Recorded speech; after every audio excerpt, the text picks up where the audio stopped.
बिस्मिल्लाहिर्रहमानिर्रहीम। स्वीडन से आरिफ महमूद कसाना का सलाम कबूल कीजिए।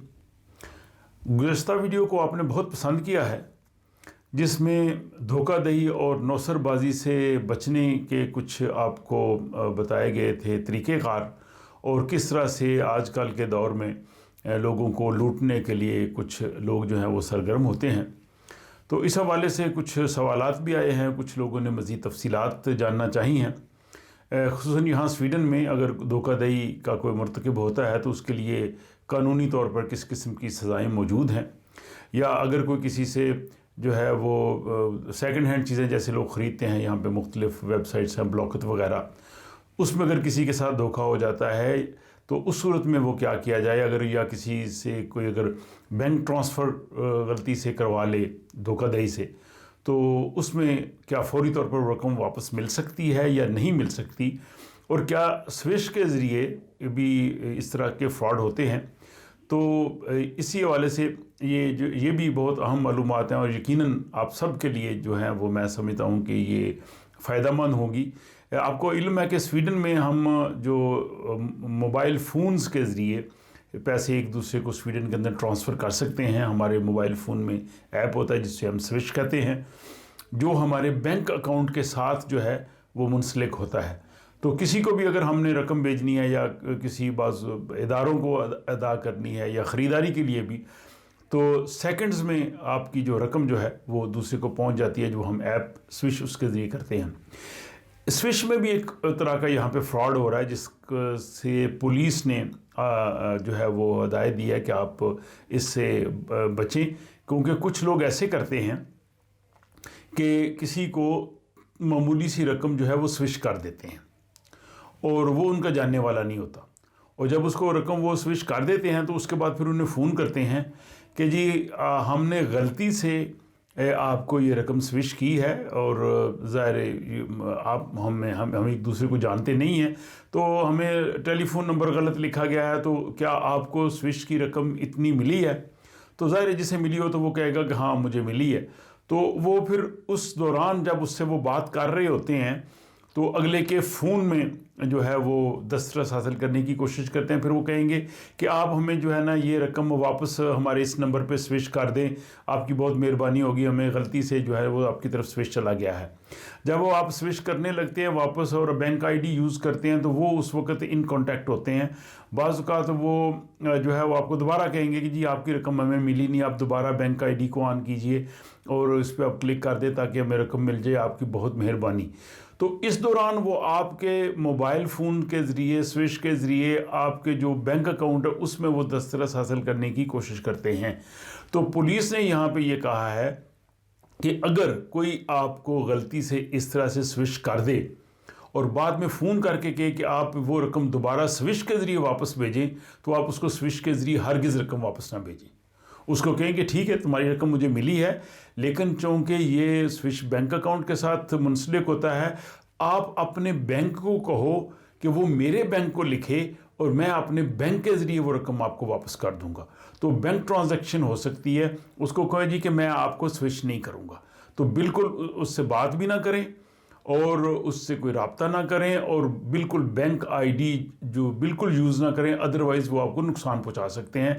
उसे कहें कि ठीक है रकम वापस मिलेगी उसी सूरत में जब तुम्हारा बैंक जो है वो मेरे बैंक को लिखेगा और मैं अपने बैंक को हदायत दे दूंगा और ये रकम तुम्हें वापस चली जाएगी।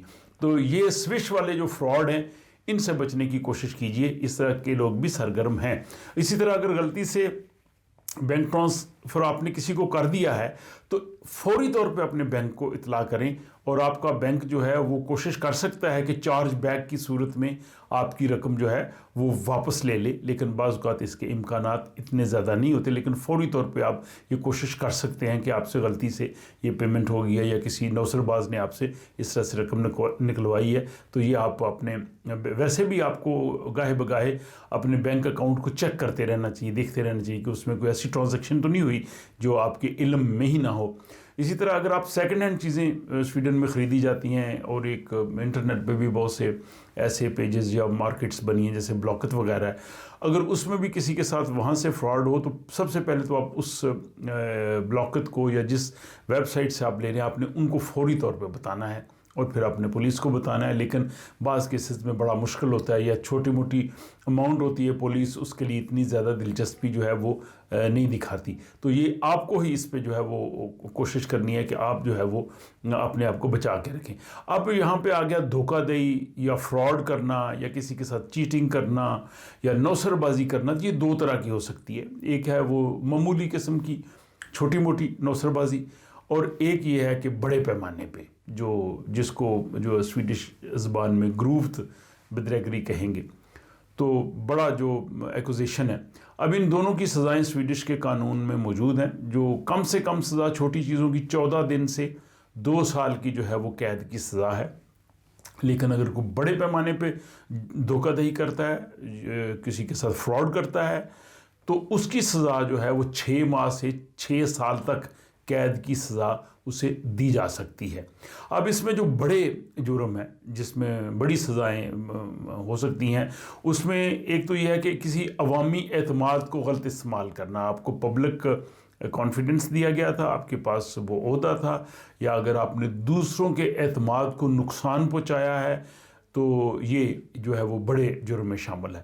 دوسرا, جعلی دستاویزات کا استعمال کرنا, فیک ڈاکومنٹس دینا کسی لیول پہ بھی ہو.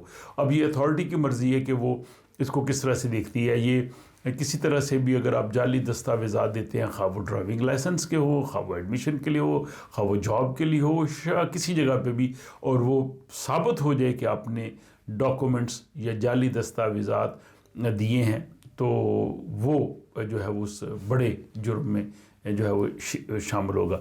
پھر کوئی ایسا خطرناک قسم کا کوئی فعل کا ارتکاب کرنا, کوئی ایسی چیز کرنا جس سے دوسروں کو نقصان ہو, یا کسی دوسرے کو جو ہے وہ چوٹ پہنچے آپ سے, یا کوئی اور اس طرح کا بڑا جرم کریں جس سے جو ہے وہ انسرٹنٹی ہو, تو وہ بھی اس بڑے چیز میں آتا ہے.